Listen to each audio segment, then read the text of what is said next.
Ya, selamat bertemu kembali di dalam BFC Ignite from Home pada saat ini. Dan kita akan bersama-sama belajar kembali firman Tuhan yang akan dibawakan oleh Bapak Pendeta Suronotan yang sudah ada bersama dengan kami. Ya, selamat malam Pak Surono. Selamat malam. Ya, Oke. puji Tuhan. Selamat malam. Terima kasih juga buat kehadiran dari Pak Melki, Pak Jeffrey, dan Pak Victor yang sudah bergabung juga di dalam tayangan ini. Dan saya percaya bahwa kita akan diberkati oleh Tuhan lewat sesi pengajaran pada saat ini. Biar kita sama-sama menyimak dari awal sampai akhir supaya kita mendapatkan utuh apa yang disampaikan dan tidak sepotong-sepotong, tetapi kita mendapatkan keseluruhan dari pembelajaran kita pada saat ini.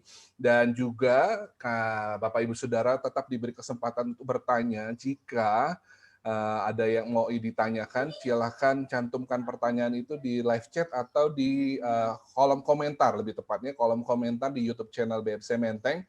Nanti jika saudara mencantumkan pertanyaan di situ, maka kami akan berusaha untuk menjawab lewat narasumber kita, Pak Surono, yang menjelaskan materi pada saat ini. Dan kita akan memulai saja langsung pertemuan kita, sesi pengajaran di dalam BFC Ignite from Home pada saat ini. Dan saya mohon dengan hormat Bapak Victor Pais untuk memimpin kita di dalam doa membuka pertemuan kita saat ini. Silakan Pak.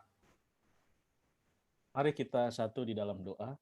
Bapa di surga, kami bersyukur kepada Tuhan buat waktu dan kesempatan pada saat ini, dan kami akan memulai sesi dari BFC Ignite from Home. Kiranya Tuhan mengurapi hamba-Mu, Pak Surono, yang akan menyampaikan materi mengenai postmodernisme. Kiranya Tuhan menolong sehingga kami, gereja-Mu, memiliki pandangan yang sehat, pandangan yang benar terhadap apa yang sedang terjadi dan berkembang pada zaman sekarang ini. Terima kasih Tuhan, kami menyerahkan sesi ini ke dalam tangan-Mu. Di dalam nama Yesus kami berdoa, haleluya. Amin. Amin. Terima kasih Pak Victor. Waktu selanjutnya saya serahkan langsung kepada Bapak Pendeta Suronotan. Ya, baik. Shalom semuanya. Saya sangat bersyukur kesempatan ini bisa kembali sama-sama belajar sebenarnya, ya, mengenai sebuah topik yang saya kira sangat relevan ya untuk kehidupan kita saat ini, terutama kehidupan bergereja, ya. Dan memang barangkali ada di antara kita yang masih sama sekali baru dengan topik ini, ada juga yang sudah ya sedikit banyak sudah bersentuhan dengan topik ini, ya. Tetapi coba kita akan sama-sama mendalaminya lebih lagi supaya pada akhirnya kita bisa menentukan sikap kita ya terhadap tantangan besar yang ada di depan kita ini, yaitu tantangan postmodernisme, ya, tantangan postmodernisme. Nah, kesempatan ini saya mau menyampaikan presentasi saya ya, saya akan bagi ke dalam 3 bagian. Ya, yang pertama itu perubahan yang terjadi di tengah-tengah dunia kita dan pengaruhnya terhadap kekristenan. Ya, nanti kita akan coba identifikasi perubahan-perubahan yang menonjol, ya, dan yang kemudian mempengaruhi ya dunia kekristenan. Lalu kemudian yang kedua kita akan coba untuk masuk lebih dalam, ya, memahami postmodernisme dan pengaruh-pengaruhnya. Lalu terakhir, ya, kita akan melihat implikasi dari postmodernisme terutama terhadap etika. Ya, dan etika ini menjadi sangat penting untuk kita soroti karena itu sebenarnya kan berbicara mengenai perilaku kita. Ya, etika itu bicara soal perilaku kita, ya, nilai yang kita pegang. Lalu kemudian berdasarkan sistem nilai itulah kita mengambil keputusan dan menentukan apa yang mau kita buat ya dalam kehidupan kita. Oke, nah mari kita akan mulai dengan yang pertama, perubahan di dunia dan pengaruhnya terhadap kekristenan. Nah, saya mau mulai dengan sebuah kutipan ya dari Gene Veith ya yang banyak berbicara mengenai postmodernisme ya. Menarik sekali di dalam bukunya Postmodern Times ya, beliau mengatakan perkataan ini. Ya, sangat sulit untuk memberitakan pengampunan dosa kepada orang-orang yang percaya bahwa mereka tidak memiliki dosa yang perlu diampuni. Ya, jadi ini mungkin ya kita agak kurang menyadarinya ya pada saat dunia kita itu tidak lagi mempercayai nilai-nilai yang sifatnya absolut ya dan kemudian menyesuaikan perilaku kita terhadap nilai-nilai tersebut ya sehingga kalau kita gagal ya maka itu sebuah kejatuhan moral sebenarnya ya. Nah, tapi karena dunia kita moralitasnya ini sudah masuk ke dalam relativisme dan itu bagian daripada postmodernisme, maka kemudian orang tidak lagi punya penyesalan kalau dia sudah berbuat salah. Nah, lalu kemudian terhadap masyarakat yang seperti itu, kalau kita memberitakan mengenai pengampunan dosa, nah itu menjadi tidak relevan buat mereka. Untuk apa pengampunan dosa? Ya, wong mereka tidak pernah merasa bersalah ya karena mereka sudah pengaruh dengan relativisme moral ya. Jadi apa yang digarisbawahi oleh Faith di sini ya menunjukkan ada perubahan besar di sini ya, perubahan besar dan bahkan Faith di sini sedang menyoroti masyarakat barat yang notabene dulunya adalah masyarakat Kristen ya. Jadi pengaruh kekristenan sedemikian kuatnya, tapi sekarang sudah tidak lagi bahwasanya moralitas sudah menjadi sangat relatif sekali. Nah, mari kita lihat beberapa bukti penting ya. Ini saya mau angkat dari survei yang dibuat oleh George Barna tentu saja ya. Dia memang gurunya statistik dalam kekristenan ya. Nah, mari coba kita melihat beberapa hal yang dia catat ya. Yang pertama, banyak orang percaya kehilangan kompas moral dan akhirnya memeluk relativisme moral ya. Dia mencatat ada 53% kaum Injili percaya tidak ada nilai-nilai atau norma-norma yang absolut sifatnya. Ya, jadi semua menjadi relatif, ya. Tapi pada saat yang sama, ini yang menarik ya, agaknya kontradiksi di sini, 88% kaum Injili percaya bahwa Alkitab adalah firman Allah dan sepenuhnya akurat dalam semua yang diajarkannya. Nah, ini juga merupakan gejala dari postmodernisme ini ya. Terjadi semacam kekacauan di dalam worldview ya yang dianut dalam kehidupan itu. Satu sisi tidak percaya kepada nilai-nilai yang absolut, tapi sisi yang lain percaya bahwa Alkitab adalah firman Allah. Padahal sesungguhnya ini dua ini tidak ketemu gitu. Kalau orang percaya Alkitab adalah firman Allah, maka dia pasti akan melihat Alkitab itu sebagai sumber ya dari hukum moral yang sifatnya absolut yang harus dia patuhi atau dia taati dalam kehidupan. Ya, jadi ada kontradiksi di sini. Dan ini nanti kita akan lihat terus-menerus ya. Yang kedua, banyak pemimpin, ini pemimpin gereja yang bergumul dalam membangun kerangka wawasan dunia secara teologis dalam semua pengajaran yang mereka berikan ya. Dan menurut catatan Barna itu hanya 51% saja dari gembala-gembala senior ini ya. Ini memang survei di Amerika Serikat ya. Memenuhi kriteria memiliki wawasan dunia Alkitabiah ya. Jadi dengan kata lain, sisanya ya wawasan dunianya ini campur aduk ya. Ada sebagian yang diambil dari kekristenan ya, ada yang lain juga dari culture ya. Jadi campur aduk begitu ya. Jadi dengan kata lain mereka tidak memiliki wawasan dunia yang menyeluruh dan solid ya, yang biblikal, yang berdasar pada Alkitab ya. Nah, ini di Amerika saja seperti itu, saya nggak tahu lagi di Indonesia ya. Jadi jelas orang-orang Amerika pasti jauh lebih studius ya, mereka lebih suka membaca, belajar. Lah kita ini ya kita seringkali hanya dengar sana, dengar sini ya. Lalu potongan-potongan itu seringkali belum menyatu dengan baik ya. Oke, yang ketiga sekarang ya, tidak banyak orang Kristen yang memahami iman Kristen dengan baik. Nah, ini ya, buktinya ini Barna ya memberikan kepada kita beberapa petunjuk lagi ya, dia mencatat 72% orang Kristen percaya bahwa mereka memiliki tanggung jawab untuk memberitakan Injil kepada sesama ya. Tapi anehnya ya, 2 dari 10 orang percaya yang lahir baru itu ya hanya 2 dari 10 yang tahu arti amanat agung. Jadi 8 tuh nggak ngerti. Ya, ini kan aneh sekali ya. Percaya bahwa harus memberitakan Injil, tapi waktu ditanya amanat agung itu apa nggak ngerti mereka. Ya itu 8, jadi 80%-nya. Ya.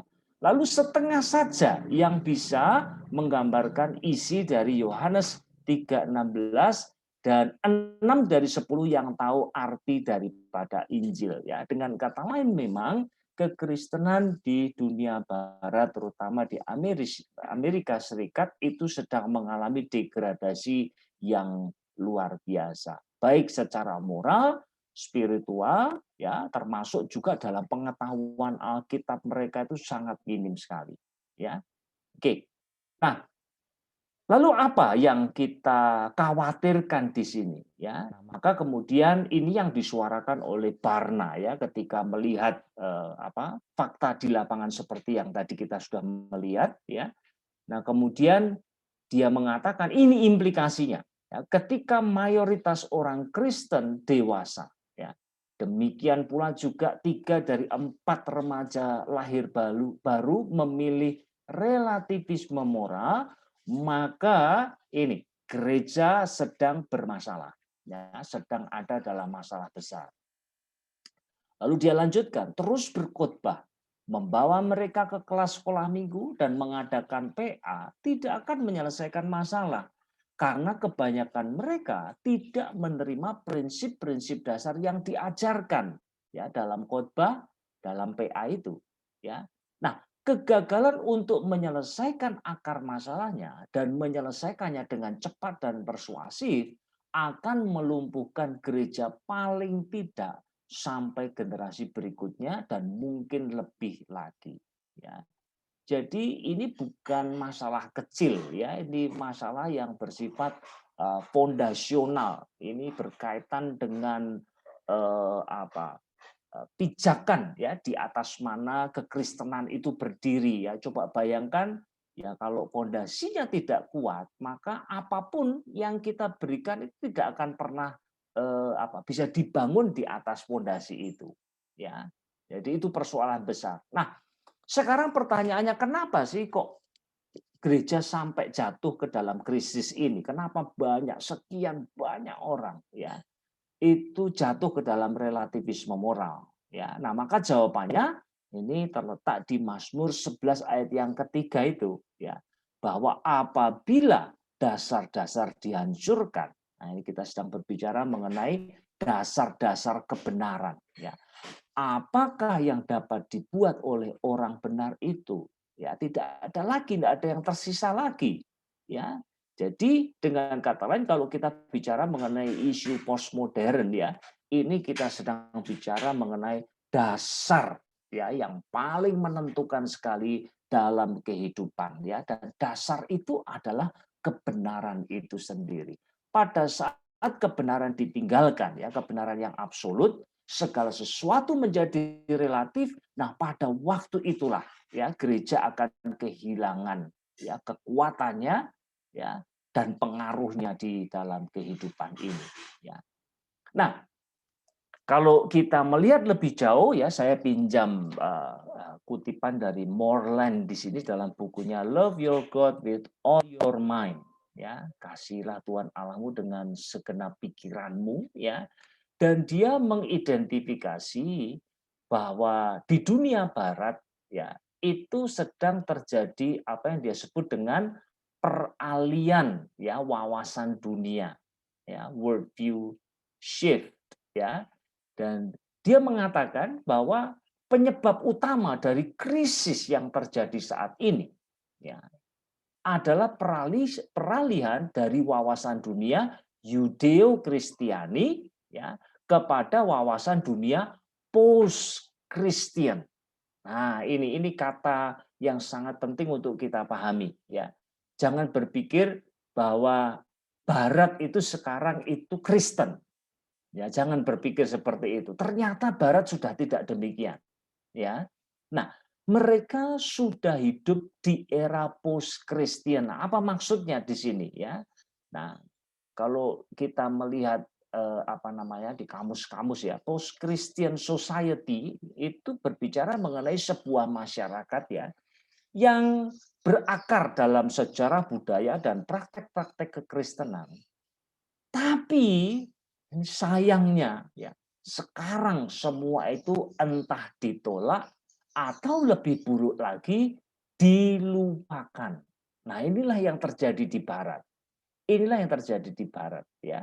Bahwa mereka dulu betul, ya, budaya mereka itu boleh dikatakan dibentuk oleh sistem nilai kekristenan. Itu sangat benar sekali.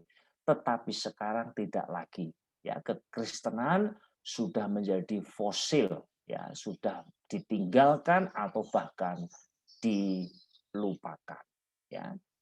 Nah, kalau demikian kita melihat di sini, ya, bahwa ada sebuah perubahan besar yang sedang terjadi di dunia Barat, ya, dan kita tahu bahwa dunia kita ini sudah sedemikian globalnya sehingga akhirnya apa yang terjadi di Barat itu pasti akan mempengaruhi dunia Timur juga, ya, dengan sangat cepat sekali, apalagi kita sudah masuk ke era digital seperti ini, ya. Nah, mari sekarang kita akan melihat, ya, pengaruh-pengaruh postmodernisme ini, ya. Nah, pertama-tama kita akan melihat terlebih dahulu 3 periode utama, ya. Ini akan memberikan kepada kita semacam pemahaman postmodern itu apa sih, gitu, ya. Karena postmodern ini tidak bisa dipahami lepas dari modern, lalu modern juga tidak bisa dipahami lepas dari pramodern, ya. Nah, mari kita akan lihat sama-sama, kita coba akan petakan di sini, ya. Thomas Oden, ya, beliaulah yang sering kali dikutip, ya, mengatakan bahwa modernisme itu usianya sekitar 200 tahun, ya, mulai dari 1789 tuh revolusi Prancis, lalu 1989 itu pada saat tembok Berlin itu runtuh, ya, bersatunya Jerman Barat dan Jerman Timur, kira-kira 200-an tahun, ya. Sekalipun ini juga saya kira pasti tidak bisa diikuti secara ketat, ya. Tapi ya kurang lebihnya, ya, 200 tahun modernisme, ya.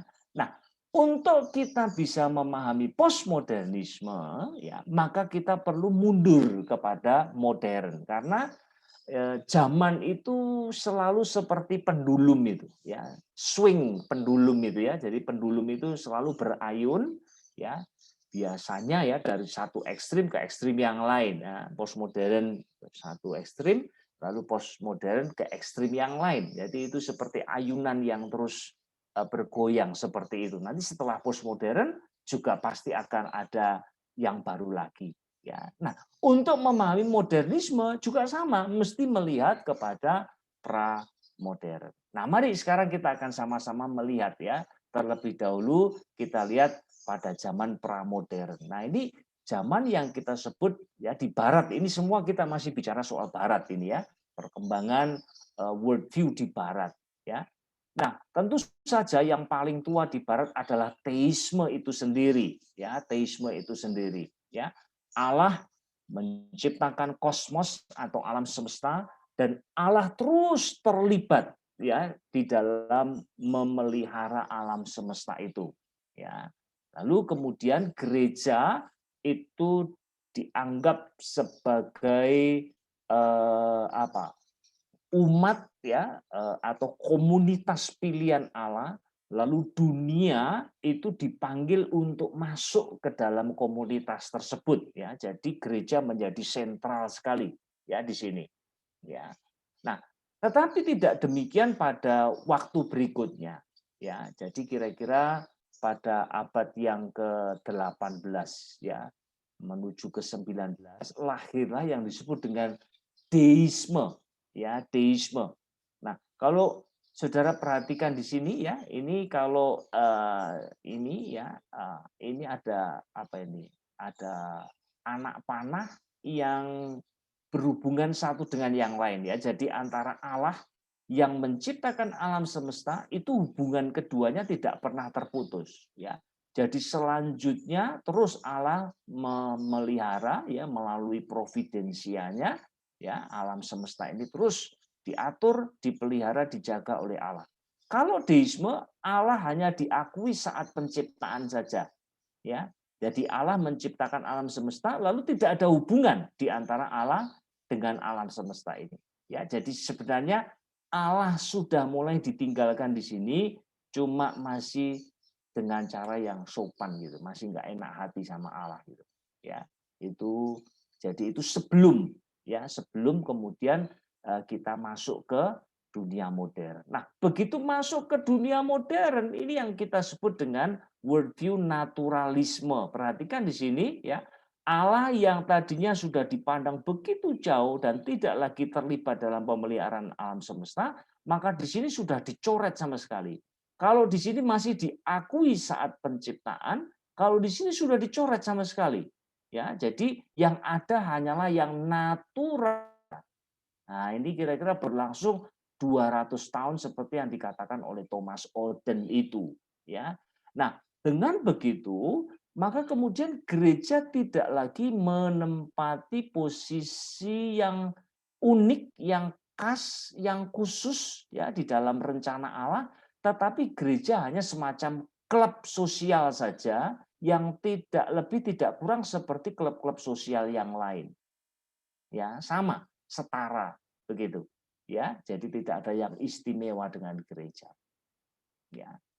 Nah, itu modern ya. Nah, kemudian ini yang terjadi selanjutnya ya bahwa akhirnya naturalisme kalau diikuti secara ketat itu pasti akan melahirkan nihilisme. Ya, orang akan kehilangan nilai sama sekali. Ya, karena semua dijelaskan secara natural ya. Kalau saya melakukan sebuah kebaikan gitu, ya itu bukan karena saya punya moralitas yang baik ya, bukan karena saya dewasa secara rohani, ya penjelasannya bukan seperti itu, tidak ada itu semua, ya penjelasannya dari sisi behaviorism itu, ya. Nah, jadi mereka akan mengatakan karena ya kondisi tubuh saya lagi sehat, ya lalu hormon-hormon saya seimbang, ya lalu kemudian saya melakukan kebaikan. Nah, bayangkan saja. Kalau orang hidup dengan cara seperti itu, ya semua dijelaskan dari sudut pandang naturalisme, maka kehidupan jadi tidak ada maknanya. Ya, maka jatuh ke dalam nihilisme. Barat jatuh ke situ.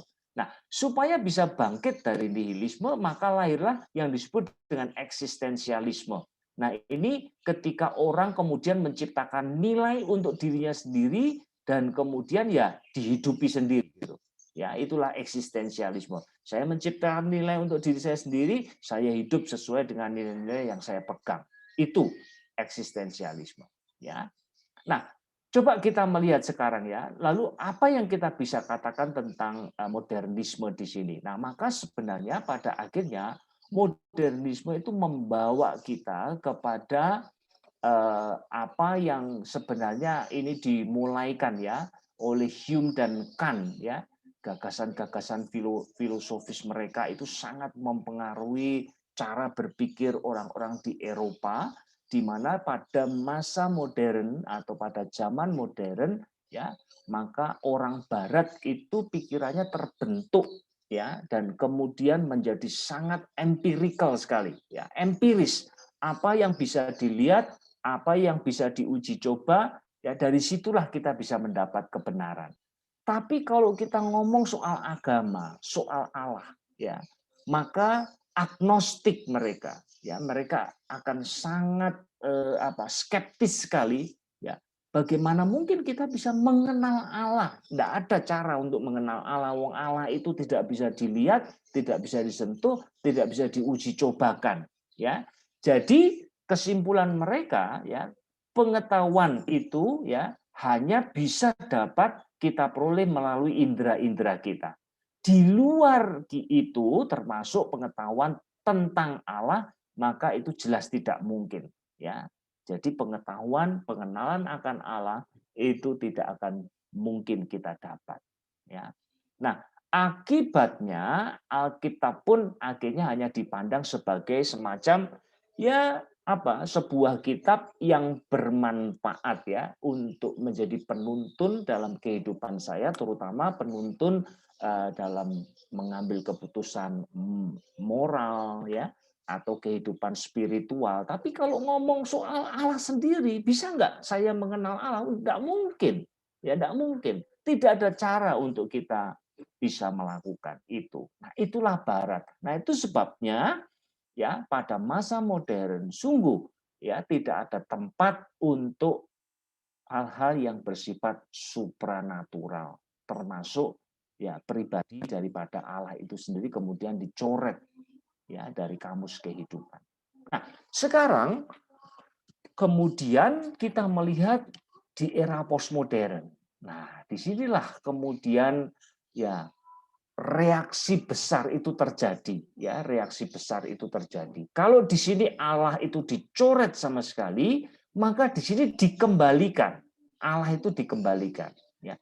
Tetapi sayangnya dalam bentuk yang lemah sekali, ya bentuk yang lemah sekali. Nah, maka kalau kita melihat spiritualitas postmodern, itulah yang kita sebut dengan spiritualitas pluralisme, atau bisa juga kita menggunakan istilah New Age ya. New Age movement itu adalah produk daripada postmodern.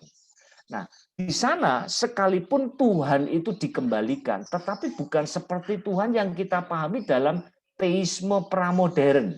Ya, jangan salah di sini. Teisme di sini weak theism, ya itu lemah. Ya, dan itu sudah campur aduk di situ, campuran antara panteisme ya, monisme, dan perhatikan di sini ya, ini istilah fill in the blank itu artinya Anda silahkan mendefinisikan Allah menurut Anda sendiri. Ya. Nah, kalau demikian maka biasanya tentu saja akhirnya pertimbangannya menjadi pragmatis gitu. Apa yang menurut saya itu baik ya, yang menolong saya bisa hidup lebih baik, nah maka Allah yang seperti itulah yang saya pegang. Begitu. Jadi ini what works for you ya. Jadi agama menjadi sangat subjektif sekali. Siapa saja bisa menambahkan apa saja ke dalam kepercayaannya, ke dalam sistem kepercayaannya. Dan itulah sejatinya postmodern itu ya. Postmodern itu berbicara mengenai sinkretisme sebenarnya. Ya, apa saja ya, apapun yang orang percaya kita harus menghargai. Yang tadinya barangkali ya kita pandang sebelah mata gitu ya. Misalnya kalau ya di masyarakat barat ya dulu dunia timur itu nggak dianggap sama sekali ya. Tetapi di era postmodern sekarang diberi panggung yang sejajar ya dengan filosofi barat dan apa saja praktek barat pokoknya. Ya, termasuk misalnya kalau kita ngomong ya di dunia pengobatan misalnya ya. Ya zaman dulu modern ya jelas sekali tidak ada tempat untuk misalnya tusuk jarum ya,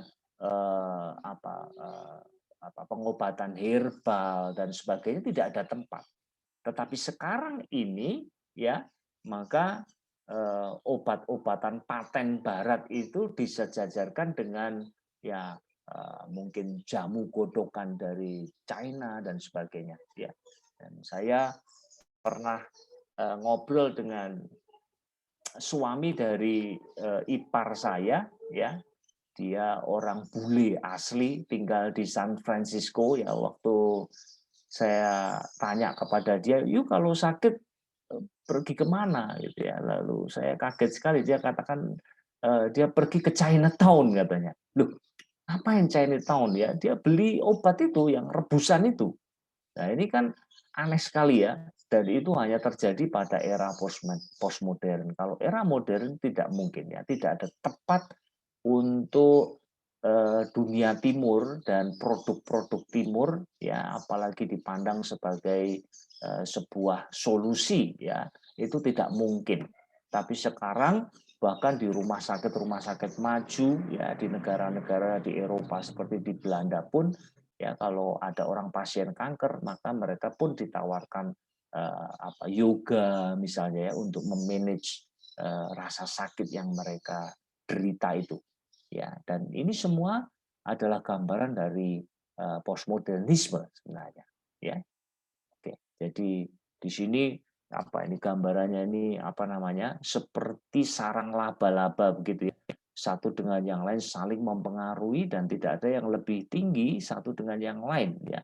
Lembaga gereja sama dengan lembaga yang lainnya ya, adat, budaya dan sebagainya, macam-macam kita bisa sebutkan di sini, tetapi tidak ada satu lebih daripada yang lain ya.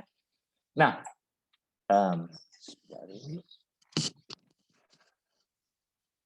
oke. Nah, karakter utama dari periode postmodern ini ada dua ya. Selain dari postmodernisme itu sendiri, maka ada pluralisme di sini. Nah, coba kita pahami dulu ya, pluralisme itu apa?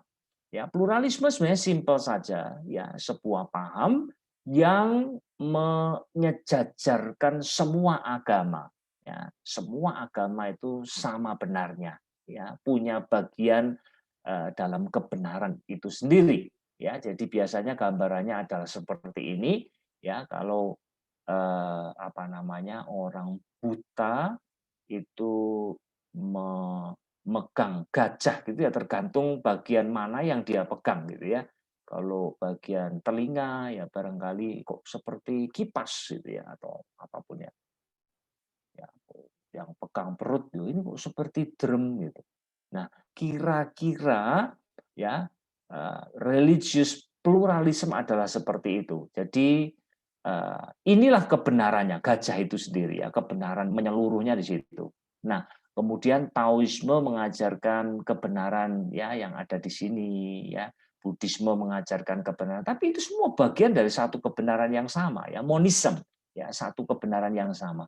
Hindu mengajarkan kebenaran yang di sini ya, Islam di sini, Kristen di sini. Nah, itu sebabnya karena sebenarnya sumbernya sama, maka kita tidak boleh melihat satu lebih superior dibanding dengan yang lainnya. Ya, sebaliknya spirit daripada pluralisme itu selalu kita mesti belajar ya satu dengan yang lain, karena memang ya kita sebenarnya sedang berbicara ya mengenai kebenaran yang sama. Hanya saja ya fokus dari kita ini beda-beda begitu ya.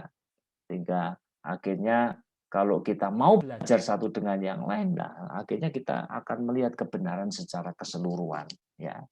Itu poinnya. Nah, sekarang mari kita melihat ini yang sangat penting sekali dan saya kira mesti kita taruh perhatian ya, terutama gereja-gereja Tuhan ya di seluruh dunia mesti mencatat implikasi postmodernisme terhadap etika Kristen ya.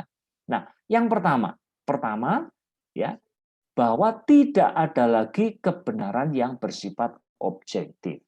Ya, artinya kalau demikian ya kebenaran bersifat subjektif ya. Biasanya kalimat yang seringkali digaungkan itu bunyinya seperti ini ya. A thing is true because I believe it. Ya, jadi benarnya itu karena saya mempercayainya sebagai kebenaran ya. I do not believe it because it is true. Ya, jadi kebenaran itu tidak melekat pada a thing itu, pada sesuatu itu. Ya, jadi saya percaya kepada kekristenan karena saya percaya kepada kekristenan dan saya karena percaya saya itulah kemudian kekristenan saya anggap benar.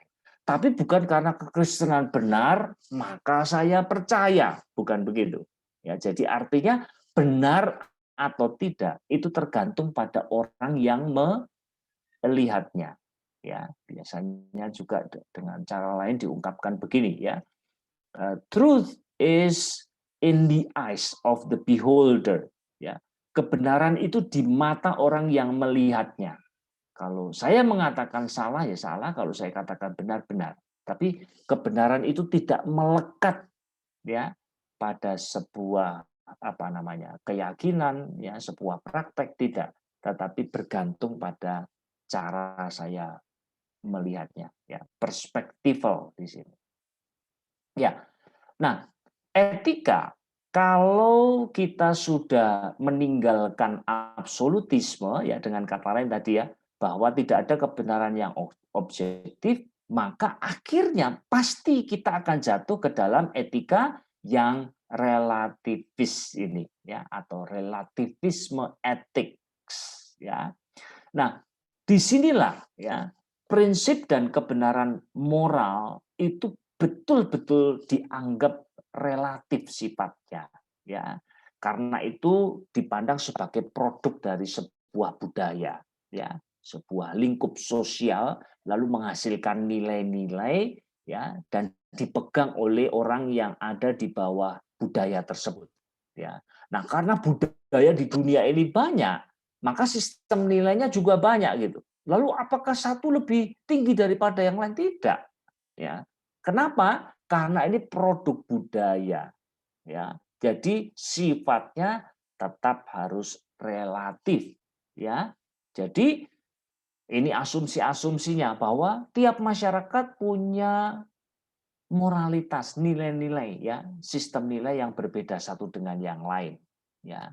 Nah, karena demikian ini sebuah fakta, maka kalau begitu tidak ada cara untuk kita bisa menyelesaikan perbedaan itu gitu. Karena pada kenyataannya ya dari dulu sampai sekarang kenyataan tidak pernah berubah.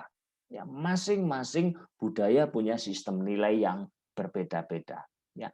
Kalau demikian kesimpulannya tidak ada nilai yang bersifat objektif. Kalau begitu ya, maka kita tidak lagi bisa ngomong soal benar salah, tetapi kita berbicara soal beda saja. Ya, beda gitu. Perbedaan, tapi bukan benar salah. Nah, itu sebabnya postmodern itu cirinya itu menghargai perbedaan. Ya, makanya kalau ada rasisme, kenapa kok di Amerika Serikat yang lalu terjadi demo besar-besaran ya, gara-gara siapa namanya, George siapa namanya, yang dibunuh itu ya, teman kita yang kulit hitam dibunuh lalu menimbulkan gejolak sosial yang sedemikian besar.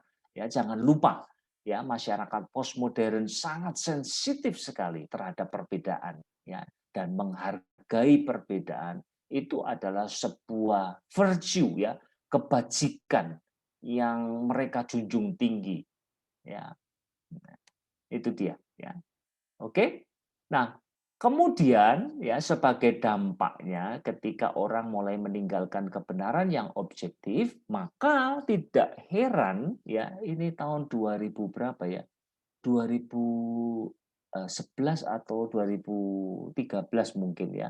Maka kata atau istilah post-truth itu menjadi the word of the year menurut Oxford Dictionary. Ya, ini kan menarik sekali. Nah, apa sih pengertian dari post-truth itu? Ya, nah ini dia. Ya, kalau dulu, apalagi di era modern ya, maka sesuatu yang benar itu harus didasarkan pada fakta. Ya, itulah kebenaran. Tetapi sekarang ini tidak lagi. Ya, nah ini yang disebut dengan post-truth. Ya, maka orang tidak lagi berpegang pada kebenaran yang didasarkan fakta, tetapi kebenaran menurut keyakinan atau bahkan emosi pribadi saya. Ya, jadi kalau demikian kebenaran itu tidak pernah tunggal. Kalau modern biasanya yang dijunjung tinggi itu kan akal sehat ya, pikiran, intelektualitas. Maka kalau itu logis, masuk akal, saya terima sebagai sebuah kebenaran. Tapi sekarang tidak demikian, ya. Maka emosi diberi tempat yang sangat luas, sangat besar, ya. Bahkan kalau sampai saya mengatakan saya percaya karena memang ini keyakinan saya secara pribadi pun, ya, maka orang tidak boleh mengganggu. ya mereka yang punya keyakinan pribadi seperti itu. Ya, toleransi itu menjadi kebajikan yang dijunjung tinggi oleh masyarakat postmodern. Ya, dan ini dampaknya sangat luar biasa sekali. Ya, kalau kita bicara mengenai etika, ya nanti pada akhirnya ya orang misalnya bicara mengenai homoseksualitas misalnya, ya apakah hanya laki-laki dan perempuan saja? Jangan begitu, ya. Maka ada gender yang lain, gitu ya. Ya, kalau itu menjadi keyakinan seseorang, memang dia bukan laki-laki juga bukan perempuan, ya Anda semua harus menghargai ya keyakinan pribadi semacam itu. Ya, jadi inilah dampaknya ya efek domino yang sangat luar biasa. Kemudian ya saya masih punya waktu berapa ini? Saya cepat saja ini. Maka kemudian ya tidak ada otoritas yang melampaui diri ya, maka seperti yang dikatakan oleh Richard Rorty ya, dia mengatakan no room for obedience to a non-human authority ya, dalam hal ini dia berbicara mengenai Allah. Jadi nggak ada ya, Allah itu nggak ada ya, yang ada hanya manusia dan keyakinannya. Jadi kita nggak perlu lagi ngomong ketaatan kepada Tuhan, kepada perintahnya, kepada hukumnya, tidak perlu lagi. Ya, manusia menciptakan hukum bagi dirinya sendiri, bahkan manusia adalah hukum bagi dirinya sendiri. Ya, dan kalau dia mau taat ya taati saja sistem nilai yang dia bangun menurut keyakinan pribadinya. Ya. Lalu yang sangat menyedihkan sekali, dan ini saya kira satu dengan yang lain ini saling terkait ya, bahwa pada akhirnya dunia postmodern itu punya pandangan yang rendah tentang dosa. Ya, ini kutipan dari Harold Pinter, saya suka dengan nama ini ya, Harold Pinter. Ya, dia pinter, betul-betul pinter. Ya, dia mengatakan begini, tidak ada perbedaan yang tegas antara apa yang nyata dan yang tidak, atau di antara benar dan salah.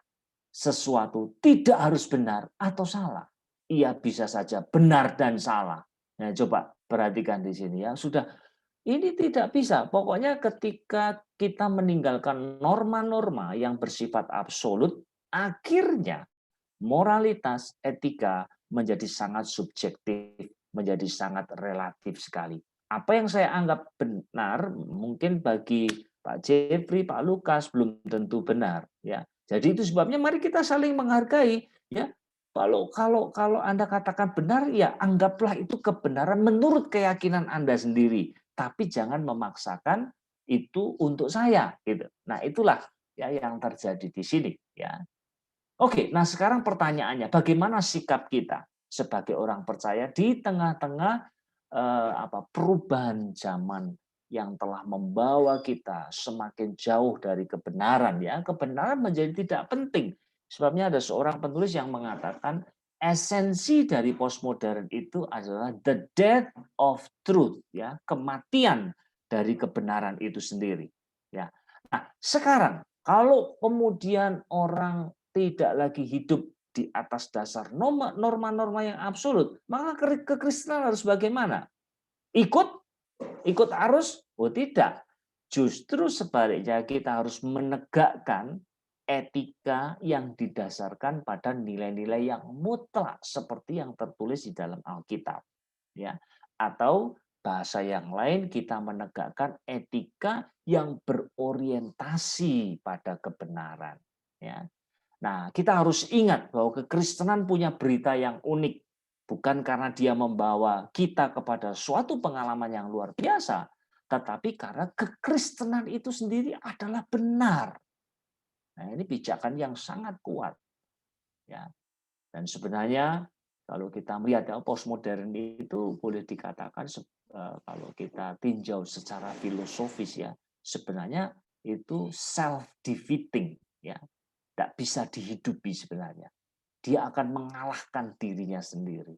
Ya, pada satu sisi menolak ada yang absolut, tetapi di sisi yang lain mengabsolutkan apa yang dia percaya, apa yang menjadi keyakinan pribadi. Ya, jadi sebenarnya ada kontradiksi yang tidak terelakkan ketika seorang menganut postmodernisme sebagai filosofi dalam kehidupannya.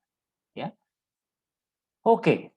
Ya, ini seperti yang dikatakan dalam Mika 6 ayat 8, "Hai manusia, telah diberitahukan kepadamu apa yang baik dan apakah yang dituntut Tuhan daripadamu selain berlaku adil, mencintai kesetiaan dan hidup dengan rendah hati di hadapan Allahmu."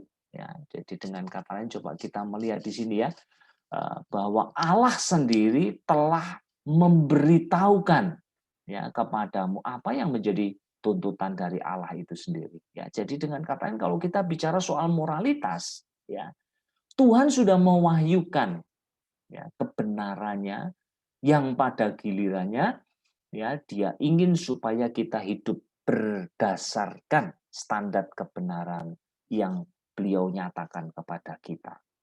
Ya, jadi tidak seperti yang dipercaya di dalam postmodern yang tidak mempercayai adanya sebuah standar moral yang mutlak, ya. Itu 2 Korintus pasal 5 ayat 11, kami tahu apa artinya takut akan Tuhan, karena itu kami berusaha meyakinkan orang.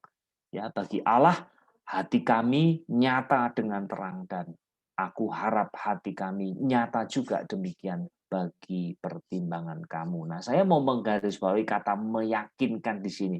Nah, ini tugas kita sebenarnya ya. Dunia kita sudah meninggalkan kebenaran demi keyakinan emosional, keyakinan pribadi ya yang sudah campur dengan keyakinan banyak orang ya menyatu ya tanpa ada batas ya, makin kita menghargai orang lain maka makin kita belajar satu dengan yang lain ya, maka kita dianggap sebagai manusia yang mulia ya. Tetapi sekali lagi kekristenan punya punya keunikan yang kita bisa tawarkan di sini. Tugas kita meyakinkan orang lain bahwa sesungguhnya kekristenan itulah yang benar, ya. Ini bisa panjang lagi sebenarnya kalau mau diuraikan lagi. Lalu yang terakhir ini yang saya mau katakan bahwa pendekatan kita mesti berbeda ya kepada masyarakat postmodern, tidak lagi berbasiskan pada presentasi yang sifatnya logis ya. Ini makanya kalau kita melihat sekarang ini ya bahwa masyarakat postmodern seringkali pada saat kita sudah menjelaskan begitu kebenaran sedemikian gamblangnya, tapi tetap saja mereka akan sangat sulit untuk bisa menerima itu. Kenapa? Karena mereka sudah terbiasa dengan pola pikir kebenaran yang tidak tunggal gitu. Kebenaran itu bisa jadi datang dari akal sehat, tapi juga intuisi, emosi ya. Hal-hal yang sifatnya sangat pribadi pun mereka akan terima gitu. Jadi itu sebabnya daripada kita coba untuk menjelaskan secara logis, maka pendekatan dialogis dan relasional itu akan jauh lebih produktif.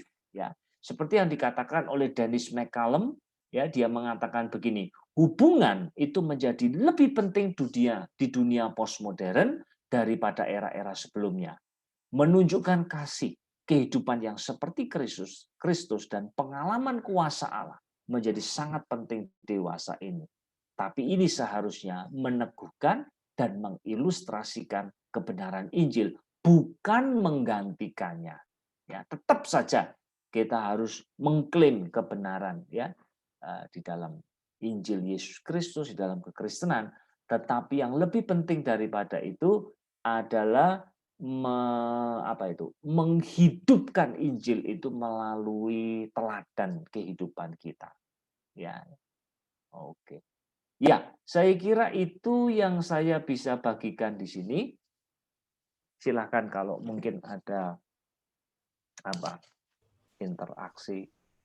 Iya, terima kasih Pak Surono buat Ya. penjelasan dan pengajarannya pada saat ini yang pastinya kita diberi pencerahan tentang satu cara pandang yang berkembang terus sampai hari ini tentang postmodernisme yang membuat segala sesuatu akhirnya relatif termasuk kebenaran, ya, kebenaran yang seharusnya mutlak, yaitu kebenaran Tuhan itu sendiri atau kebenaran di dalam kekristenan, tapi sekarang menjadi sebuah hal yang relatif di dalam cara pandang dunia. Nah, ini akan menjadi hal yang menarik ketika kita mendiskusikan lebih lanjut. Oke. Ya. Di sini sudah bergabung Bapak Pendeta Andre Imam. Halo Pak Andre. Halo. Ya, saya buka sesi tanya jawab kepada rekan-rekan yang ada bersama saya di waktu ini. Silakan untuk kita memberi diskusi atau memberikan tanya, dan Pak Surono akan menjawab setiap pertanyaan yang silakan. Dari siapa? Dari sebelah saya sih ada Pak Melki. Silakan Pak Melki, mau lebih dulu untuk bertanya. Iya, memang ini menarik untuk didiskusikan, dan kalau kita berhadapan dengan orang-orang yang pola pikirnya seperti ini, postmodernisme ini agak ya mungkin sudah juga terpapar di gereja-gereja ini. Kalau kita mau lihat di zaman sekarang ini juga sudah terpapar di gereja. Jadi pertanyaan saya aja untuk Pak Surono. Jadi pola pikir ini mereka bukan berdasarkan kebenaran aja, tapi berdasarkan opini atau pendapat mereka semata ya Pak. Jadi bukan kebenaran itu sendiri ya, tapi mereka berdasarkan opini atau pendapat mereka. Jadi apa yang mereka anggap benar, ya udah itu benar bagi mereka. Bukan berdasarkan kebenaran itu sendiri yang kalau kita percaya di dalam kekristenan, Injil itu sendiri. Makasih Pak. Iya betul. Kapan lalu saya iseng-iseng pas buka Facebook itu ketemu dengan sebuah komentar dari seorang pendeta senior, ya seorang pendeta senior yang mengatakan begini. Belakangan ini saya melihat ada silang pendapat ya. Yang satu mengatakan begini, rame pokoknya di medsos macam-macam isu lah ya. Kita tahu itu. Lalu kemudian di ujung sekali tulisannya beliau mengatakan begini, sudah saatnya untuk kita belajar untuk terbuka satu dengan yang lain, belajar satu dengan yang lain, tidak merasa diri lebih baik daripada yang lain. Nah, sebenarnya saya mau komentar, tapi saya takut rame ya, dan juga beliau adalah senior saya, sehingga saya menahan diri. Tapi persoalan dengan pernyataan seperti itu adalah ini ya, bahwa karakter dari kebenaran itu selalu eksklusif. Artinya begini, tidak mungkin dua hal itu benar pada saat yang sama. Kalau satu benar, yang lain pasti salah, betul atau tidak? Katakanlah begini, ateisme itu tidak mungkin pada saat yang sama benar dengan berdiri bersama-sama dengan teisme, itu nggak mungkin. Ya. Jadi kebenaran itu sifatnya eksklusif. Ya, jadi kalau demikian ya kita bukannya mau cari musuh, mau berantem, senang berantem, tidak. Tapi memang ada hamba-hamba Tuhan yang memang ya kita tahu ya semenjak pandemi ini terjadi ya mereka cari nama di situ ya. Nah, kemudian ada yang mulai nimpalin macam-macam.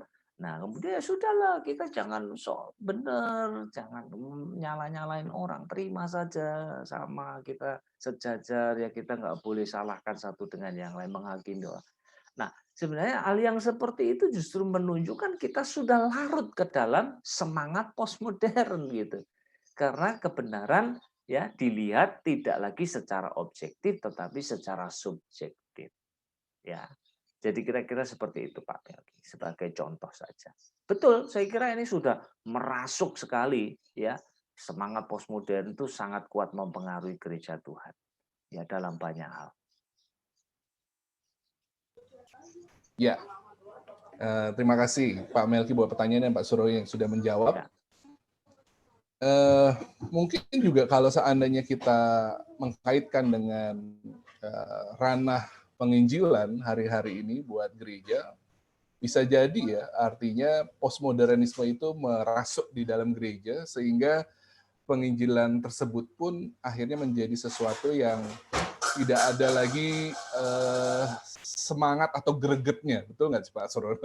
Artinya dengan cara pandang bagaimana kita toleransi postmodernisme dengan kita tidak harus memaksakan kehendak kita gitu dan kebenaran yang kita pegang dan kita menghormati agama-agama yang ada di sekitar kita, sehingga mungkin penginjilan menjadi sesuatu yang tidak lagi menjadi sesuatu yang penting buat gereja. Apakah bisa begitu, Pak?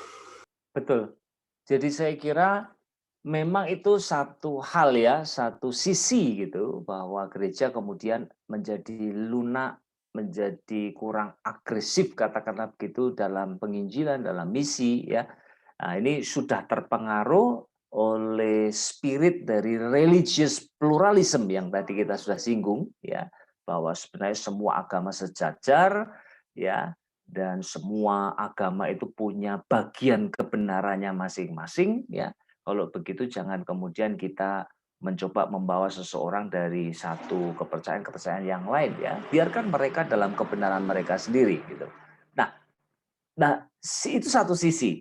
Di sisi yang lain ini yang menarik juga untuk kita soroti ya. Beberapa teman saya, pengusaha itu cerita kepada saya dan mengatakan begini, Pak, kenapa ya belakangan ini saya itu kalau nginjil kepada sesama pengusaha, tidak ada yang pernah menolak.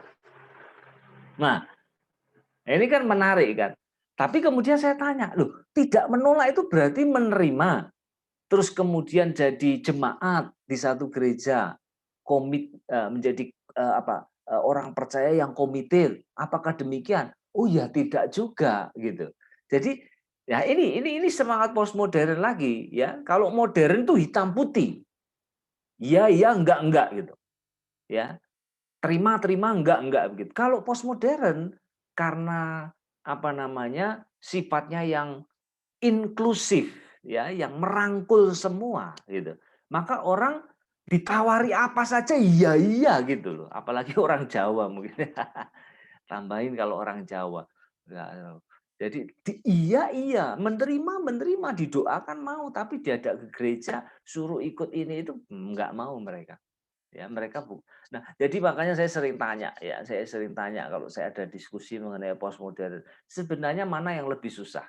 Menghadapi masyarakat modern ya yang hitam putih atau menghadapi masyarakat postmodern? Mana yang lebih susah? Kalau menurut saya justru lebih susah itu masyarakat postmodern ini. Orang Jawa bilang nggih nggak kepanggih gitu loh. Modern kepanggih. Iya tapi nggak bener iya gitu. Itu sulitnya di situ. Gitu. Ya, pokoknya hanya untuk menyenangkan orang, menghargai orang lain. Jadi dia tidak mau melukai atau perasaan orang ya. Semangat seperti itu. Jadi agaknya memang kita tidak lagi hidup di zaman yang mudah ya untuk dalam konteks kalau kita bicara mengenai penginjilan. Satu sisi gereja seperti larut di dalam semangat religius pluralism, di sisi yang lain orang-orang yang kita layani itu juga punya sikap hati yang sudah tidak lagi sama dengan masyarakat modern. Ya, sudah terjadi sebuah perubahan besar di situ. Ya.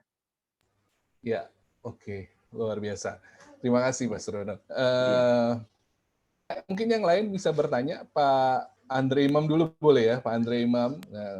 Di dalam wajahnya terlihat terpancar kemuliaan Tuhan dan banyak pertanyaan.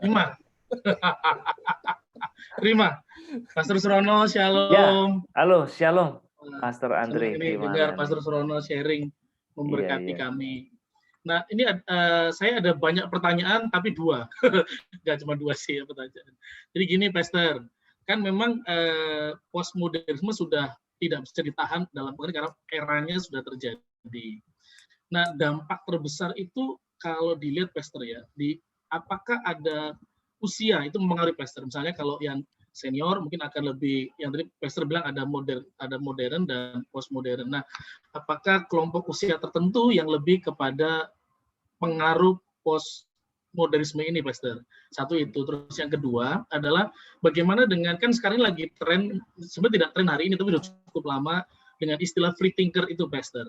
Apakah ini juga menjadi seperti bukan sempalan tapi hasil dari peristiwa-peristiwa tadi yang Pastor terangkan secara gamblang tadi dengan timeline itu, sehingga memunculkanlah, karena ini muncul di mahasiswa-mahasiswa ketika mereka berinteraksi dengan dunia internet tanpa ada mentor atau tanpa ada hamba-hamba Tuhan yang mungkin juga memahami dengan baik biblical atau dasar teologi yang baik. Kalau menurut Pastor gimana ini? Terima kasih, Pastor. Iya. Saya nggak tahu apa tadi Pastor Andre ikut dari awal ya, waktu saya tadi mencatat temuan-temuan dari Barna, George Oh, saya Barna. terlambat, Pastor. Oke, tadi Masih ngajarin ada. anak sekolah soalnya. Oke. Tadi ada satu bagian di mana saya mengangkat ya bahwa bukan hanya kelompok usia remaja saja yang kemudian kehilangan kompas moral, tetapi juga orang dewasa. Ya bahkan pemimpin-pemimpin pun ya worldview-nya itu sudah bukan lagi murni kekristenan, tetapi sudah terpengaruh dengan worldview yang sebenarnya alternatif atau non-Kristen gitu, non-Kristen mulai masuk gitu. Nah, dengan kata lain memang postmodern ini tidak mengenal usia ya. Dan hebatnya postmodern ini kan sebenarnya diperkenalkannya bukan melalui ceramah-ceramah yang berat-berat, bukan masuk ke ke auditorium yang sangat dingin yang kemudian profesor maju ke depan lalu memperkenalkan konsep-konsep yang sulit dimengerti, tidak. Tapi justru postmodern itu sampai ke tangan kita ya, masuk ke rumah kita itu melalui produk-produk budaya. Ya, produk budaya. Misalnya katakanlah simpel saja, potongan rambut saja itu. Potongan rambut ya. Potongan rambut kalau dulu yang namanya bob itu kan mesti panjangnya sini kan sama gitu. Tapi ada yang satu panjang, satunya pendek gitu kan. Jadi misalnya begini tuh. Lah, itu menunjukkan bahwa enggak ada standar kebenaran tuh enggak ada gitu loh. Anda mau panjangnya sama, oke. Kalau ada yang satu mau dipanjangin, satunya pendek, jangan protes gitu loh. Gitu. Lah ini hal-hal seperti ini kita nggak sadar gitu. Tapi itu mulai masuk ya. Termasuk juga gaya hidup ya yang gaya hidup alternatif misalnya kaum homoseksual misalnya, ya kan? Mereka ini sekarang kan sudah ya sangat sangat artikulatif ya. Mereka enggak lagi sembunyi-sembunyi, tetapi mereka sudah istilah mereka itu coming out begitu. Ya, kalau dulu-dulu kan masih malu gitu. Ya, sekarang dirayakan gitu. Ya ada gay pride-nya. Ya, bahkan di Yerusalem pun itu arak-arakan itu ya enggak main-main segitu panjangnya pada waktu lalu itu ya. Dan ini menunjukkan ada semacam paradigm shift yang terjadi di seluruh dunia begitu. Mereka-mereka yang kita anggap dulunya tidak layak tampil di panggung utama sekarang ditampilkan di panggung utama. Ya, dan ini berbicara dalam banyak aspek sebenarnya di dunia hiburan, gaya hidup dan segala macamnya ya, termasuk produk-produk budaya itu ya. Jadi itulah yang kemudian membuat pemikiran kita jadi berubah gitu. Ya. Ya termasuk dunia medis tadi misalnya ya. Wah, tusuk jarum. Waduh, orang barat tusuk jarum itu mana ada dulu. Sekarang menjadi praktek yang sangat biasa. Anda melihat di satu majalah saja di Amerika Serikat yang printed atau yang online begitu ya. Itu jasa untuk channeling ya, itu menghubungkan kita dengan dunia orang mati. Lah, itu banyak itu dan itu di San Francisco coba bayangkan. Ya kalau di India itu wajar gitu. Mau cari guru spiritual, waduh di Barat banyak sekali gitu yang menawarkan jasa itu. Jadi dengan kata lain memang ini perubahan ini tidak lagi kalau dulu di timur ya yang kayak gini ini biasa sekali ya. Kita sudah dari dulu itu plural gitu. Tapi sekarang di barat itu betul-betul masyarakat sudah blended ya. Ya, barat dengan timur sudah menyatu. Ya, orang barat belajar transcendental meditation, yoga dan sebagainya dan itu menjadi hal yang sangat familiar sekali di mata mereka gitu ya, di mata mereka gitu. Jadi kalau demikian kita mengatakan bukan hanya satu kalangan saja ya yang terpengaruh batasan usia tertentu ya, tetapi juga semua lapisan semua range usia ya itu terpengaruh dengan semangat postmodern ya. Lalu kemudian yang kedua tadi mengenai free thinker ya. Free thinker memang itu karakteristik sebenarnya dari modernisme awalnya. Ya. Jadi bahwasanya pokoknya kalau ya free thinker itu prinsipnya bahwa kalau saya punya dasar untuk saya kemudian ungkapkan ya sebagai keyakinan saya, tapi dasarnya ini dasar tentu saja dasar yang empirical ya, dasar yang intelektual, dasar filosofis ya, maka siapapun tidak peduli muda tua, siapapun boleh bicara, tapi yang penting ada dasar ilmiahnya. Nah, itu masyarakat free thinker itu seperti itu. Ya. Sekarang apakah itu masih lanjut di era postmodern? Saya mengatakan sih masih gitu. Nah, malahan sekarang diperluas gitu. Diperluasnya bagaimana? Nah, Anda tidak usah memahami kebenaran itu cara barat. Ya. Kalau Anda mau memahami kebenaran dengan cara Anda sendiri, silahkan. Dan bahkan Anda punya panggung itu sama sejajar dengan mereka-mereka yang katakanlah melalui penelitian-penelitian ilmiah yang panjang, ya teori-teori yang dihasilkan dari situ, ya. Jadi semua orang dianggap sejajar, begitu. Itu prinsip daripada postmodern, saya kira. Ya. Thank you, Pastor. Berarti itu ya, yang penjelasan awal tadi, akhirnya kita kayak berkompromi gitu, Pastor ya. Ada budaya kompromis muncul di sana juga, Pastor ya. Betul, itu sebenarnya esensi dari postmodern kan begitu ya. Kita karena tidak ada yang absolut, maka semua menjadi relatif.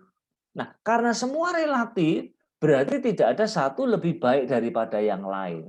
Tidak ada satu lebih benar daripada yang lain. Yang ada kita berbeda gitu. Nah, maka seruannya adalah mari kita menghormati perbedaan kita gitu. Itulah postmodernisme sebenarnya. Ya. Oh, ini buat saya bagus banget sih, Pastor. Maksudnya memang kalau lihat film-film yang tadi Pastor cerita tentang bagaimana menunjukkan perbedaan, kan sekarang film-film pun di channel-channel TV kabel juga akhirnya sepertinya sengaja menunjukkan bahkan film anak-anak tentang tadi Pastor bilang tentang gaya hidup yang bukan keluarga inti dimunculkan di sana supaya bisa diterima begitu ya. Dan kita nggak bisa protes karena dimunculkanlah itu pria dengan pria, wanita dengan wanita, dan muncul dalam film-film gitu ya. Dan itu memang seperti Pastor bilang tadi memang jadi akhirnya lari ke budaya, Pastor ya. Tidak hanya bicara masalah pengajaran ya. Ya, budayanya justru juga tidak. Ya. Budaya. Kalau itu betul-betul dari produk budaya. Ya. Dan ya itulah yang membuat kemudian ini menariknya, kadang orang itu mikir, saya nonton film apa masalahnya, saya hanya nonton entertainment, tidak ada yang lain. Tapi jangan lupa ya, itu semua itu akan terekam di alam bawah sadar, merubah cara berpikir kita, cara pandang kita. Lalu akhirnya ujung-ujungnya apa kalau bukan moralitas sebenarnya? Maka kemudian dalam mengambil keputusan moral pun akhirnya kita bahkan bisa cenderung kompromis itu. Itu yang berbahaya. Dan itu juga saya kira yang menyebabkan sekarang ini banyak hamba-hamba Tuhan yang tadinya betul-betul punya standpoint Injili ya yang ketat begitu. Orang-orang seperti Tony Campolo ya kan. Orang-orang yang saya sangat menghormati sekali dari khotbah karya-karyanya. Sekarang tidak ada yang berani mengatakan homoseks masuk neraka, tidak ada begitu, tidak ada yang berani begitu, ya. Jadi terjadi semacam pergeseran. Thank you, Pastor. Ya, kalau ya, ZPM, sorry ini gereja, sorry ya. Bercanda, Pastor, bercanda. Kalau GBI Basile mesti berani, Pastor. Makanya ngundang Pastor Surono ngasih tahu jemaat ini. Ya. Kalau masuk neraka. Silakan Om Lukas. Terima kasih Pastor Surono penjelasannya. Ya, sama-sama. Terima kasih Pak Andre buat pertanyaannya nih Pak Surono untuk jawabannya. Memang kayaknya ya sekarang-sekarang ini yang lebih disenangi oleh jemaat adalah bagaimana gereja khususnya di dalam khotbah-khotbah itu khotbah-khotbah yang ringan, yang menyangkut kepada pluralisme sebenarnya, yang disenangi oleh banyak orang, dan akhirnya khotbah-khotbah yang mungkin yang dulu dianggap sangat keras itu tidak lagi disenangi hari-hari ini. Betul nggak sih itu Pak Surono? Iya, betul. Jadi yang menarik memang ya, ya sebagai contoh sebenarnya kalau kita ngomong prosperity gospel saja itu sebenarnya sekarang ini loh ya, sekarang ini bukan berarti itu sudah out of date gitu. Artinya ngapain lagi kita ngomong prosperity gospel? Sekali-sekali kita mesti ngomong itu tuh. Ya. Karena apa? Karena ada, nah ini kita bicara mengenai cara kita menafsir teks ya. Itu juga bisa dipengaruhi oleh postmodernisme gitu. Ya. Nah, kalau saya seorang yang menganut postmodernisme, saya akan melihat teks itu dari sudut pandang saya. Saya tidak mencari makna mula-mula dulu Rasul Paulus ngomong begini itu apa maksudnya, enggak. Teks itu sudah lepas dari penulis mula-mula dan sekarang saya harus menafsirkan menurut lensa saya masa kini ya, dan kemudian membuat ayat itu menjadi relevan untuk audiens saya pada masa sekarang. Nah, tetapi ini kan persoalan besar ini. Ya, contoh saja misalnya itu banyak pengkhotbah, ya tidak usah sebut gereja nanti nggak enak ya. Banyak yang tersinggung di sini nanti.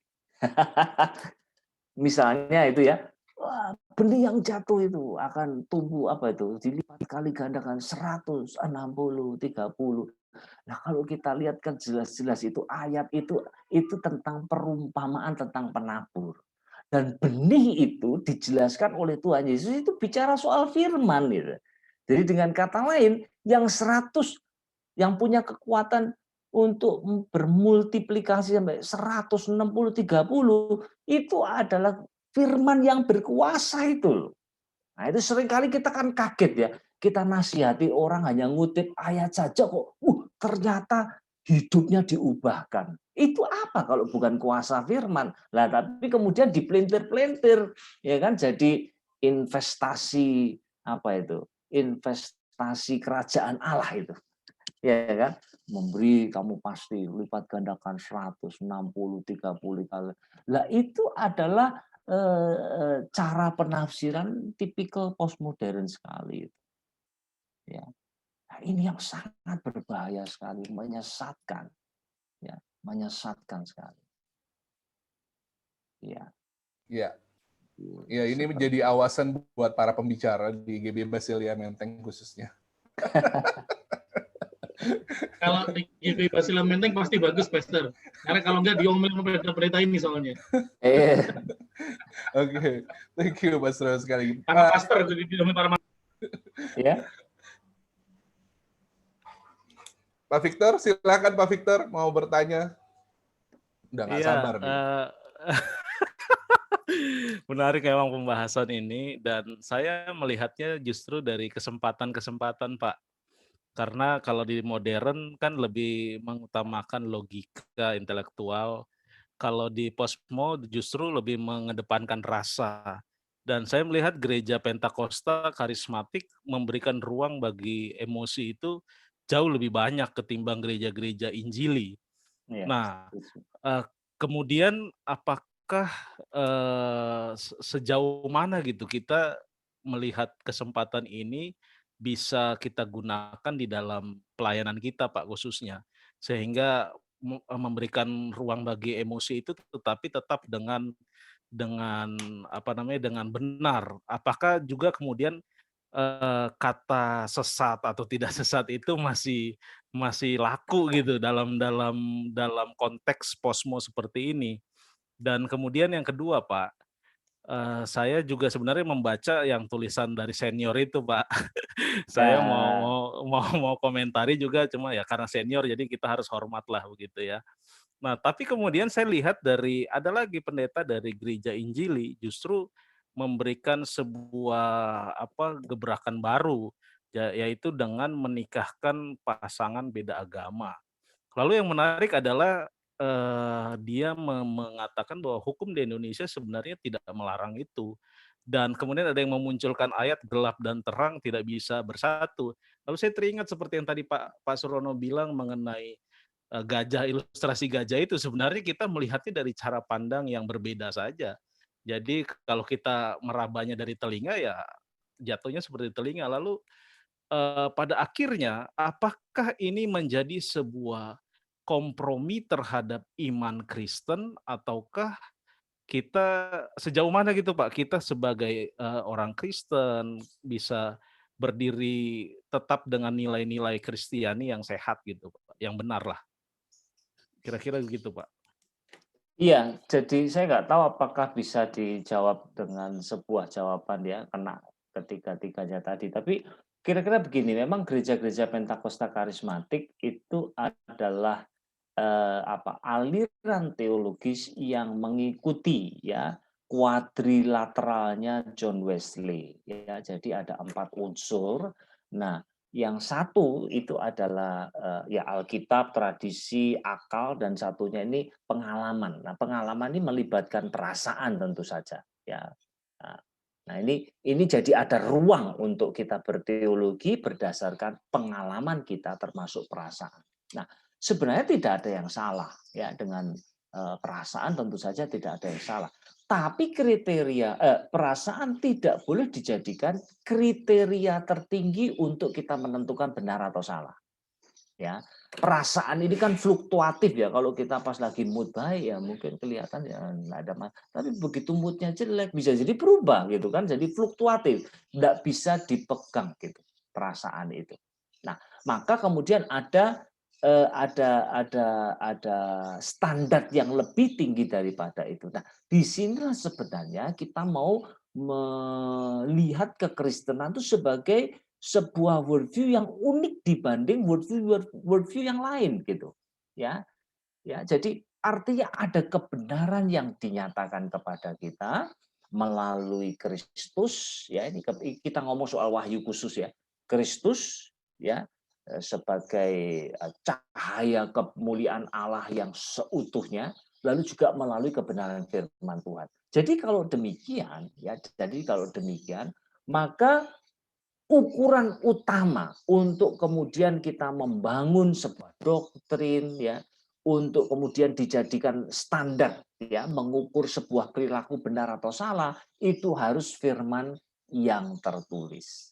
Emosi ada tempatnya, tapi emosi harus tunduk kepada prinsip-prinsip kebenaran firman Tuhan. Nah, kalau itu terjadi, maka kita tidak akan pernah kemudian ya kadang-kadang kan kalau kita lihat dalam KKR yang tidak jelas itu ya, orang itu tertawa-tertawa lalu cerita mengenai penglihatan macam-macam. Itu subjektivitas yang tidak jelas maksudnya apa gitu. Tuhan ngasih itu tuh untuk apa gitu. Ya, untuk apa? Tapi kalau firman Tuhan kan jelas itu. Ya, jadi misalnya saya pernah dikomplainin sama ada seorang ibu datang kepada saya ini pas KKR saya jadi penerjemah ya. Mereka anak-anak muda semua tertawa terbahak-bahak di lantai begitu. Lalu kemudian ada seorang ibu panggil saya, ditarik saya. Lalu bilang, "Pastor, you tahu nggak? Itu yang gulung-gulung itu ya, itu kalau di rumah itu bikin masalah itu. Nganggur bikin masalah buat orang tuanya." Kaget juga saya ya. Jadi kalau begitu ini menunjukkan ini menyingkapkan pikiran saya. Oh, kalau begitu sebenarnya yang namanya perasaan kalau kita ikuti ya, bahkan ketika kita menempatkan itu dalam kerangka pengalaman rohani bersama dengan Tuhan, tapi yang namanya perasaan itu selalu self-centered. Dia selalu mau mengunggulkan, menunjukkan, mau show off gitu loh. Ya. Itulah emosi, ya. Nah, beda dengan kebenaran firman. Kalau kebenaran firman Tuhan akan menuntun kita, itu kata Rasul Paulus di 2 Timotius pasal 3 ayat 16-17 itu ya. Manfaat itu loh, segala tulisan yang dinafaskan oleh Allah ya, manfaat untuk meluruskan kelakuan, mendidik orang dalam kebenaran dan seterusnya. Nah, itu yang sebenarnya ya saya kira harus menjadi penekanan lebih ya ketimbang hanya perasaan saja. Tapi sayangnya seringkali ya kita sudah jatuh terlalu dalam di situ, mau keluar sudah susah sekali. Ya, maka pemimpin pujiannya pun mulainya saya merasa Roh Kudus ada di sini kan gitu, merasa gitu. Ya, dari perasaan itu. Nah, ini sudah ditangkap dan menjadi bagian dari ya kehidupan kita bergereja sebagai orang-orang Pentakosta karismatik ya. Nah, itu sebabnya saya kira ini yang perlu kita kemudian revisi ya. Ada tempat untuk emosi, tetapi emosi tidak boleh melebihi otoritas dari firman Tuhan. Ya, itu. Hanya dengan begitu maka kemudian emosi menjadi emosi yang terkontrol, ya. Ya. Oke, mungkin itu. Iya, saya Ada yang mau tanya, ya, Pak. ya, Jeffrey, silakan. Kan tadi peran kita harusnya menjadi orang yang menegakkan kebenaran, maksudnya jadi kita mesti tetap truth oriented gitu ya, Pak ya. Ya, ya. Nah, kira-kira contoh yang praktis itu seperti apa, Pak, di tengah-tengah era postmodern ini, di tengah-tengah pemikiran banyak orang yang sangat relatif seperti ini, bagaimana kita bisa menyeberangkan sesuatu yang absolut kepada mereka tentang kebenaran ini, Pak? Kira-kira gitu.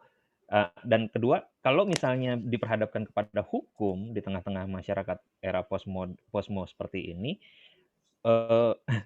apakah hukum itu jadinya bisa digoyang juga ya gara-gara postmo ini Maksudnya? gitu? Maksudnya Hukum dengan apa ini? argumentasi Sedang ini, bicara hukum mengenai negara, hukum Pak. apa? Oh, hukum negara. Maksudnya apakah memungkinkan gitu untuk mereka berargumen sedemikian rupa sehingga apa yang tertulis dalam undang-undang hukum dan sebagai pidana dan sebagainya itu bisa bergeser begitu, Pak? Iya, iya. Yang pertama dulu ya, bahwa kita harus kemudian menegakkan etika yang berbasis pada absolutisme, itu harus, sebab kita tidak mungkin bicara etika tanpa absolutisme, itu tidak mungkin. Ya, pasti akan jatuh ke dalam etika yang relativisme tadi. Ya, kalau tidak ada nilai-nilai absolut yang diwahyukan, yang objektif jadi pegangan kita, maka jatuhnya pasti akan ke relativisme moral. Itu sudah pasti. Nah, itu sebabnya saya kira ini yang juga menjadi ciri dari gereja-gereja, bahkan kalau di dalam apa yang lalu saya membaca dari apa itu Karisma magazine itu, ya. Nah, ini dikaitkan dengan isu hypergrace itu. Nah, gereja-gereja yang terpengaruh ya dengan pengajaran hypergrace, maka mereka salah satunya mereka lunak terhadap dosa. Ya, lunak terhadap dosa. Sama seperti tadi di dalam postmodern. Saya kira ini ada mengkaitnya yang kadang-kadang perlu ini dari mana ini hubungannya, kita mesti cari, mesti petakan begitu ya hubungannya itu. Tapi postmodern seperti yang saya katakan tadi ya, akhirnya itu akan membawa seseorang kepada low view of sin. Ya, dosa ini kemudian tidak lagi dipandang sebagai sesuatu yang serius. Nah, gereja salah satunya bisa menegakkan kebenaran itu menjadi ukuran dari setiap perilaku kita. Ya, ukuran dari setiap perilaku kita. Bahkan misalnya dari konseling kita, ya kan, kita memberikan konseling misalnya, banyak kali kita ada kompromi juga ketika kita memberikan konseling. Tapi kalau kita mau pelayanan kita berbasis pada kebenaran, ya maka kemudian kebenaran itulah yang harus menerangi semua isu yang kita hadapi.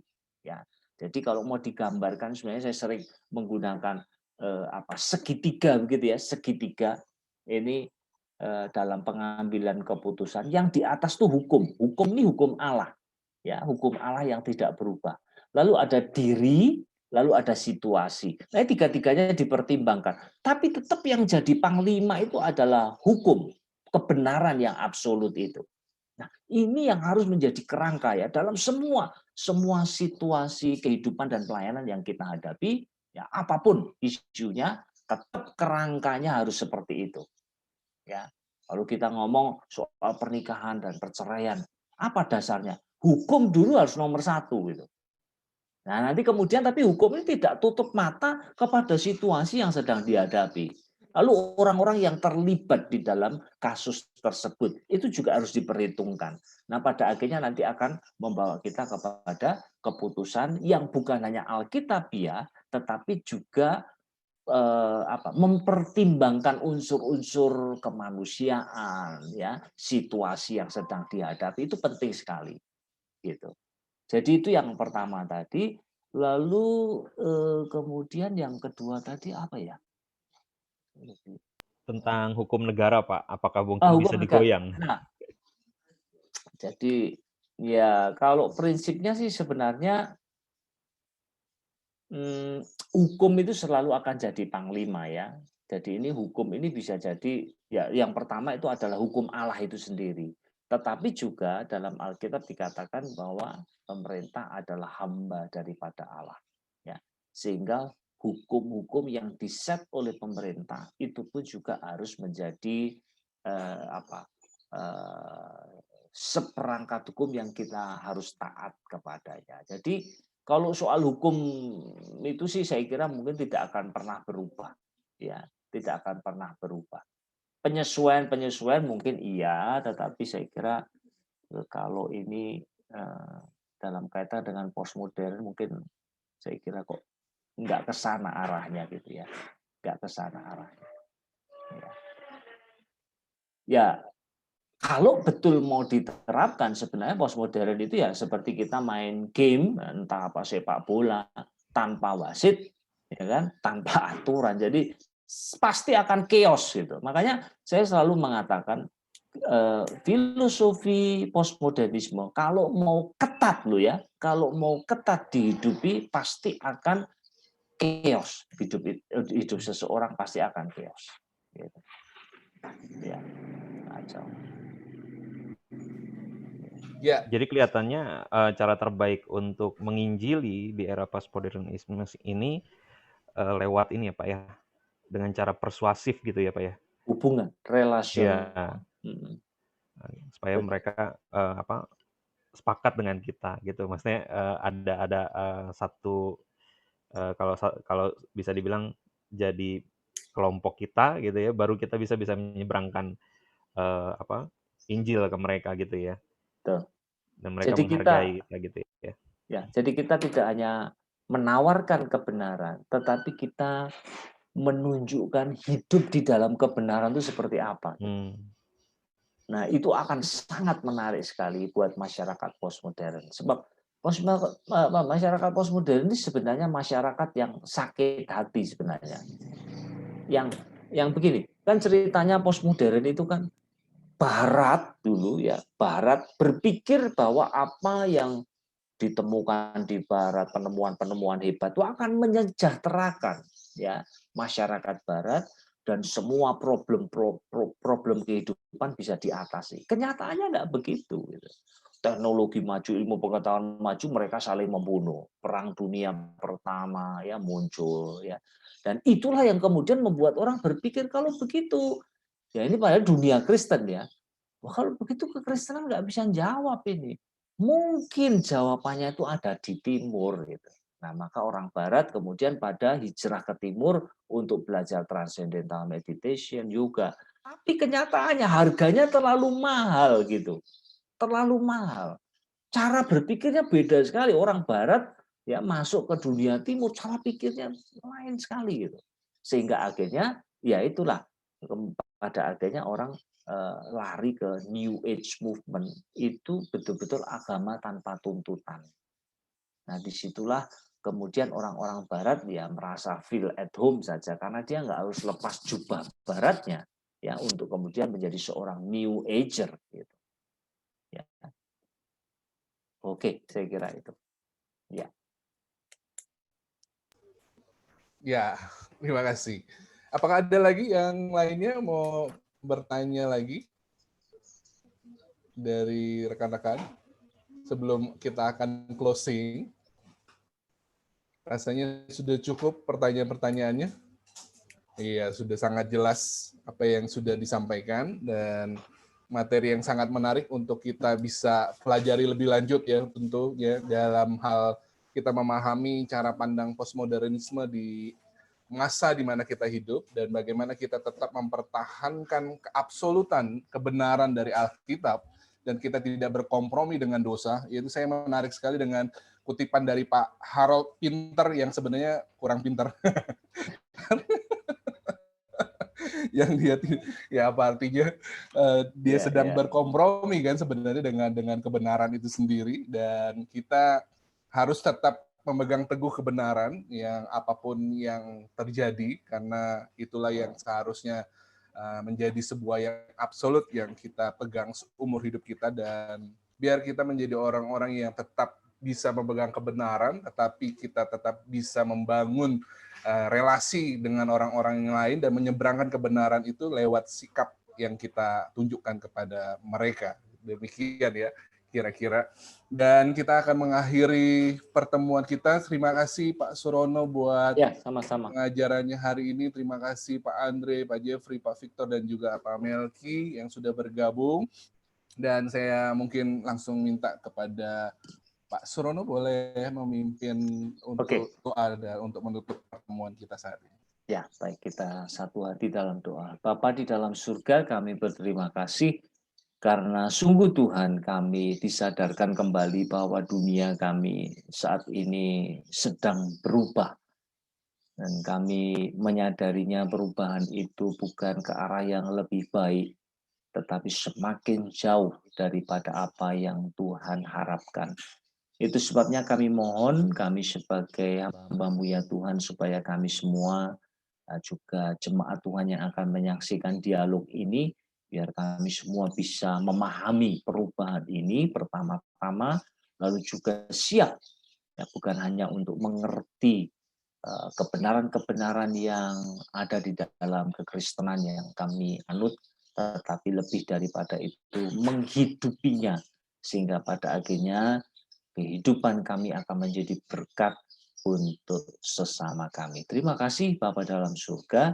Kami sekali lagi menaikkan syukur atas pimpinan-Mu dalam bincang-bincang kami dari awal sampai akhirnya, dan mohon kiranya Tuhan akan memberkati kami semua yang sudah terlibat, juga seluruh jemaat yang akan menyaksikan dialog ini Tuhan, biar materi ini boleh menjadi manfaat yang besar untuk kami semua. Terpujilah nama-Mu, berkat-Mu atas kami sekalian.